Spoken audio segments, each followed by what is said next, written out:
Hey everyone, thanks for tuning in to the second video in this channel. A big thank you to those of you that came over to the new channel. I was expecting to get anywhere from maybe 200 to 1,000 people come over, and I think I got nearly 900, so really do appreciate it. And with regards to traveling, obviously it'll get in the way of me making these videos a little bit, but I'll try and keep it to a minimum. I'll try and record content no matter what, even if I have to take a little bit of a break until I either get settled overseas or I have to come back home. Okay, so for those of you who have been watching me for a long time, you might remember that I was born in the mid-1980s, but I would say I'm a true 90s kid because my earliest memories are of like 1990. Now, most people in the developed world, in the Christian world, we have a certain number of days per year that are kind of like our favorite day. It might be our birthday, or it might be Christmas, or maybe in America it was Halloween, I don't know. But you see, we had a carnival that used to come to town every year in September to mark the beginning of springtime, and it lasted an entire weekend. Anyway, so from about the age of 4 to the age of about 10, I used to go to this fair every year with my family. My mother would be there, my sister would be there, and we would go on all the rides and go to the little stalls where they had the ring toss and do all of that fun stuff. And, I've got a lot of warm fuzzies from the early 90s of doing that type of stuff and just the excitement of it all, right? But I remember around the year 1998, I would have been about, 11 or 12, and I went there with my family. But it was just that age, that pre-adolescent age, where, a couple of years earlier, guys that I had seen with their parents were now walking around in pairs, or, there'd be like a group of guys from my school who were not there with their parents. They had gone together as friends. And I just started to have that little feeling, that little hint of embarrassment that I was there with my family. So the following day, or evening time, I decided I'm going to go there by myself this time because I was going through a little bit of a friend drought at the time. I wasn't like a loner when I was a kid, but I had a couple of periods of childhood where I sort of had like a friend drought. And this was one of those times, that first year of middle school. Like, I think I had 1 or 2 good friends, but neither of them could come. So I was like, fine, I'm going to go by myself.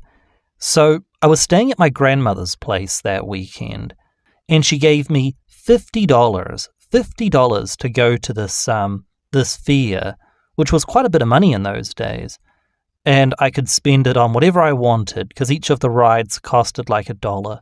So she trusted me. She gave me $50. She said, here you go have fun. And off I went at about 4 in the afternoon.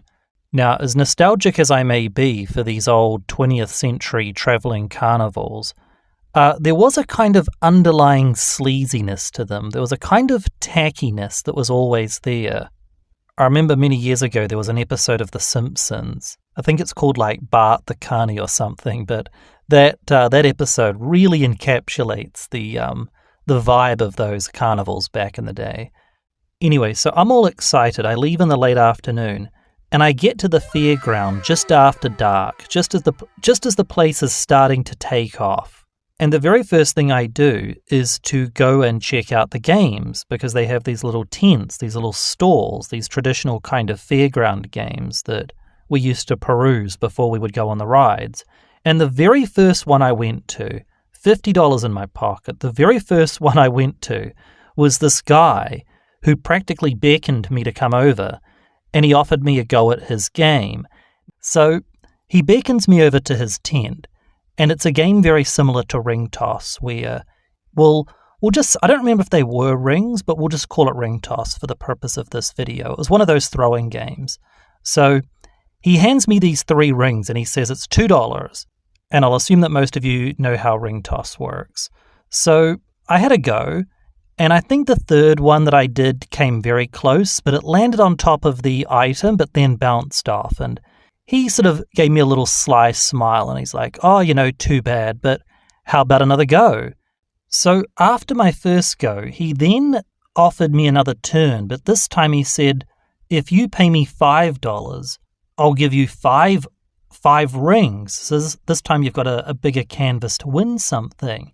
And he went to the back and he replaced the kind of the dud items with much better items. Like, I don't remember what they were. This is 25 years ago, this event. But, he took the umbrella prize and, replaced it with a box of Nintendo games. I think one of the items at the back was a crossbow that I wanted to win because I had a slingshot but really wanted a crossbow. Anyway, he basically doubled or nothinged me and he got me to hand over $5. And as I'm giving him this money, a little feeling of I would describe it as guilt started to kick in because my grandmother was a pensioner. She only made like $170 a week from her old age pension. She had given me $50, so I could have a good night. And here I am having already given like $7 to this sleazy carny, and I didn't have anything to show for it yet. And I didn't want to walk away until I had something. And this guy with his little corrupt ring toss game just kept baiting me, and I kept handing over the money, and the smile on his face just got greasier and greasier. And I remember I got to the $30 mark, right? I was coming up to the $30 mark, standing there almost like in a trance, just having to win at least one go. Anyway, it was my final go, my final shot, my last ring, and I narrowly missed the prize at the back. And he looked at me, and I looked into his face, and he had that true malice in his face, like that "I gotcha, kid" kind of look on his face. Like, it was the first time in my life that I had the realization that I had been betrayed by an adult, that they had purely taken advantage of me. Not like a teacher getting angry and yelling, but like truly went against my best intentions sort of thing. It was kind of hard to explain, but I think for the first time ever had that epiphany. Now, this guy was pretty young. He was probably like all of about 19, but, to my perception at the time, he seemed like an adult. So he does the whole carny dick move thing where as they laughed that they just took your money, he gave me a little tiny like novelty toy, like a key ring. It was like a little furry like mouse or something that, costed about 13 cents, right? It was about 2 inches. He gave it to me, and that's all I had to show for what in hindsight is a pittance, 30 New Zealand dollars in the 90s is like, I don't know, 50 US dollars today. Nothing in the grand scheme of things, but to a little kid, that was like, a life savings kind of loss that I had been scammed out of. It wasn't like I went there and just spent it. The point is I felt really guilty having lost this money. So I went away from his little booth, kind of in a trance, not really wanting to go on any of the rides, thinking to myself, God, why didn't I stop at $5? Why didn't I stop at $10? Of course, it was the sunk cost fallacy, but I was a decade away from ever even hearing that term for the first time. Anyway, so I walked away from the booth. I remember just feeling really down and really guilty, not wanting to go on any of the rides. So I sort of removed myself from the general kind of carnival area off to sort of the tree, off to like the park sort of area, off to the side of the carnival. And then all of a sudden, I bumped into these older kids. They were like 13, 14, and one of them recognized me. Now, he was sort of in that class of kids who was like kind of a bully, like he was the type of kid that even in middle school was the type that would like get caught smoking out the back of the school, that sort of kid, right? A little bit of he was the kind of kid that was already breaking into cars, as soon as he was, 12, 13, that kind of guy. The kind of guy is just going to be, who's just going to end up in jail one day. And one of these guys did. So he recognizes me, his friend is there, and as they begin talking to me, 2 more of their friends kind of show up on the scene. Now we're off to the side in kind of a dark area near the trees on the edge of the playground. There's people walking along the path, maybe 30 meters away, but for the most part we're by ourselves at this point. And they start talking to me. Now I'm not sure if I recognize that there was any danger at this point, but they're kind of surrounding me, just kind of vaguely curious about what I'm doing by myself here. Now, I don't remember exactly what I said to them, but I do remember that I let it slip, that I had $20 still remaining that I intended to spend on the rides. And I'll just save you a long, drawn-out story here. Basically, they beat the shit out of me and took my money. That's pretty much what happened. And then they took my little toy that I had won and sort of like threw it to each other, like that keep away game, but obviously I didn't care about my little toy, which I think they threw into the bushes, but anyway, I don't remember. This is 25 years ago. I hadn't even thought about this event until I was recounting it to someone that I work with, and I sort of started to remember what happened that night. Anyway, so a summary of what happened basically is my grandmother gave me $50, which I felt this tremendous weight of responsibility to like look after this money and spend it well and make sure that every dollar's accounted for. Like I felt morally incumbent to have a good time that night because my grandmother was such a nice person. Like, you know, the true stereotype of the selfless old lady, you know, who will give up her life savings for her grandkids to be happy, you know. My paternal grandmother was the exact opposite. She disowned my family the night my dad died, but that's a different story.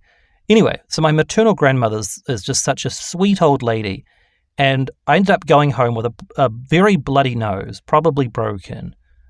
Years later, the doctor told me that my nose had been broken at some point during childhood, and that was the only time I ever remembered getting like a truly bloodied nose, so who knows. Either way, all $50 of the money that my grandmother gave me probably got spent on cigarettes that night by both the teenagers and the carny, but that's immaterial. Now, I would years later, I would go on to get my revenge against two of the attackers. One of them, who was like one of the main attackers, when I was 14, I went to this girl's party, and guess who happened to be there? The same guy who was now about 18, and he didn't recognize me. He either didn't see me or he didn't recognize me. And he was with he was actually with a relatively hot girl, like on the couch, like some kind of like druggy looking Stacy. And, you know, we're in a room full of people. I'm thinking to myself, like, how can I get this guy back? You know, a part of me wanted to just go over there because he was kind of drunk. I was like, he's not going to be expecting a surprise attack, but, you know, then I'll become a pariah at this party. You know, I was worried about like the cops showing up. I was sitting there the whole time, like not listening, not talking to anyone, just sitting on the other side of the room, just like staring at this guy, like I have to get him back. Now's my chance, kind of thing. I won't say exactly what I did. It's probably not appropriate for YouTube, but it suffice to say that he left his drink unattended. Okay, we'll just leave it at that. He left his drink unattended. And to this day, I get a laugh out of it.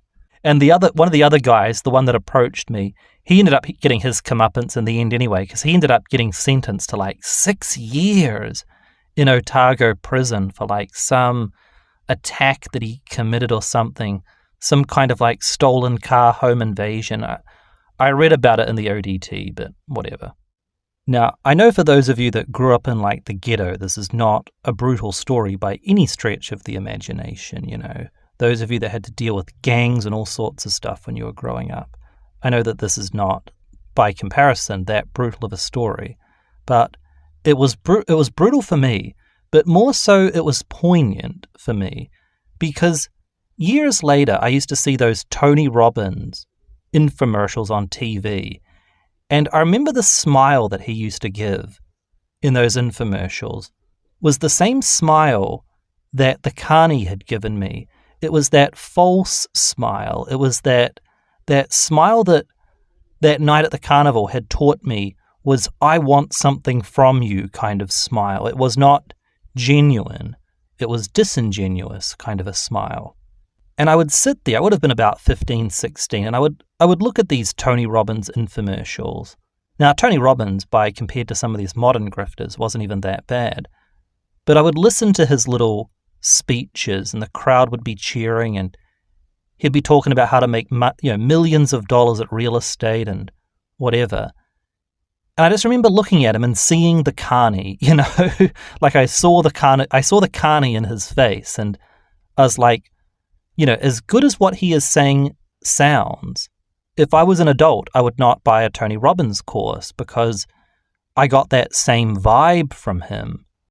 And then a few years later after that, when YouTube rolled around, in the mid-2000s, you started seeing the Greg Chans, that six-pack shortcuts guy, and later there was Ty Lopez, and I would read the comments from people, and they would be like, oh, wow, this guy has helped me so much or whatever. They were probably bots, but, as we would later come to discover with Andrew Tate, a lot of people would fall for the carny because that's who these people are. They're the carny to me, like it's so transparently obvious. And ever since that night back in 1998, whenever I'm walking through the mall and the charity mugger sticks out their hand, I just walk on past because that's the carny again, I've never given money on the internet to anyone ever outside of like a super chat because I made the decision to do so. I can't think of a single time in my life where I've been aggressively sold to ever again. Not once. I've never, ever been sold to. When I walk into a clothing store and the pretty young thing comes up to me like, hey, how's your day going? That sort of a thing. I just give her the cold shoulder and basically I'm like, yeah, I'm just browsing, thanks. Even if I'm looking for something, I just say I'm browsing. I've never paid for any sort of advice on the internet. I've never even gotten a personal trainer. Now, I'm not against personal trainers, but I've never even done that. I've always just been the kind of guy who buys stuff. Now, you could make the argument that in a broad metaphorical sense, we get sold to all the time. When you go to KFC, you're at a almost philosophical level you've been sold to through childhood experiences and TV advertisements and just the color of the restaurants and everything. But that's different. I'm talking about like actually having someone approach you and sell you something. Never done it since, ever. So yeah, in the end, grandmother's $50 was, $30 that I gave to the carny was $30 very well spent. So in the end, I actually got a lot more from that night than I originally realized. Now, I'm not sure if that's an interesting story or not. It kind of feels like one of my more boring videos, to tell you the truth, but I just wanted to share some background with you about why I went so hard on the grifters all those years, on the old channels. Now, again, this is not going to be a drama channel, so we won't be going into any specific person. I just wanted to share with you that experience. So there you have it. Thank you for listening, guys, and I'll be back soon. Bye-bye.